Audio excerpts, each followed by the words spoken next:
चाह नहीं मैं सुरबा लाके गहनों में गूंथा जाऊं, चाह नहीं प्रेमी माला में बिंद प्यारी को ललचाऊं, चाह नहीं सम्राटों के शव पर हे हरि डाला जाऊं, चाह नहीं देवों के सिर पर चढ़ूं भाग पर इठलाऊं। मुझे तोड़ लेना वनमाली उस पथ पर देना तुम फेंक, मातृभूमि पर शीश चढ़ाने जिस पथ पर जावे वीर अनेक।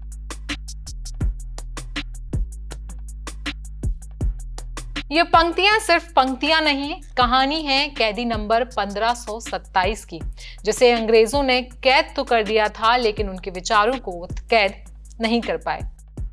नमस्कार, मेरा नाम है आयुषी और आप देख रहे हैं जनसत्ता। 15 अगस्त का मौका है और इसी कड़ी में हम आपको लेकर आए हैं आजादी से जुड़े कई सारे किस्से और कई सारी कहानियां। बिलासपुर जेल की दीवारें कैदियों के लिए महज जेल की दीवारें हैं।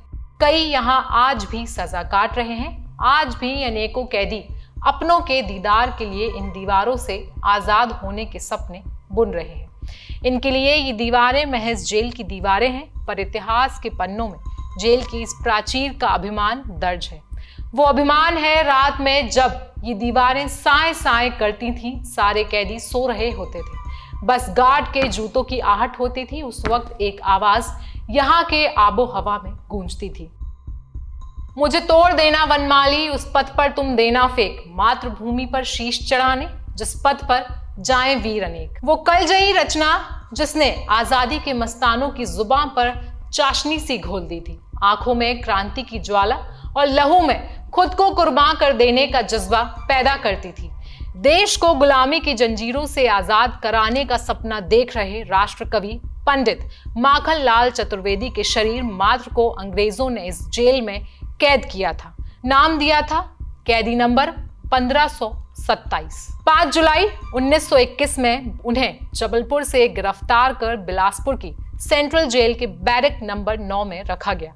बैरक नंबर 9 को क्या पता था कि अब वो धन्य होने जा रहा है। उस बैरक की दीवारें इस अमरजयी रचना की साक्ष्य बनने जा रही थी। माखनलाल चतुर्वेदी की आवाज ने दीवारों को बौना कर दिया।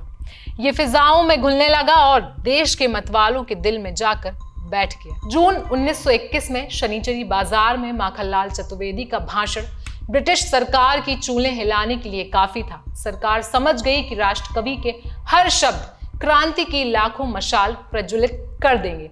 अंग्रेजों ने उन्हें जेल में डाल दिया। जब उनके शब्द पन्नों पर उतरने लगे और फिजाओं में घुलने लगे तो शायद जेल की दीवारें भी अंग्रेजी शासन की मूर्खता पर हंस पड़ी होंगी। दीवारें कहती होंगी, हम शरीर कैद करते हैं, विचार नहीं। बैरक नंबर 9 में शिलालेख जो लंबे समय तक इस बात की गवाही देता था, अब ये जेल के मुख्य द्वार पर अपने अपमान की गाथा गा रहा है। आजादी से जुड़ा ये किस्सा आपको कैसा लगा है हमें कमेंट सेक्शन में जरूर बताएं। साथ ही साथ माखनलाल चतुर्वेदी की ये कविता आपको कैसी लगी वो भी हमें कमेंट सेक्शन में बताएं। जनसत्ता फैमिली की ओर से हैप्पी इंडिपेंडेंस डे।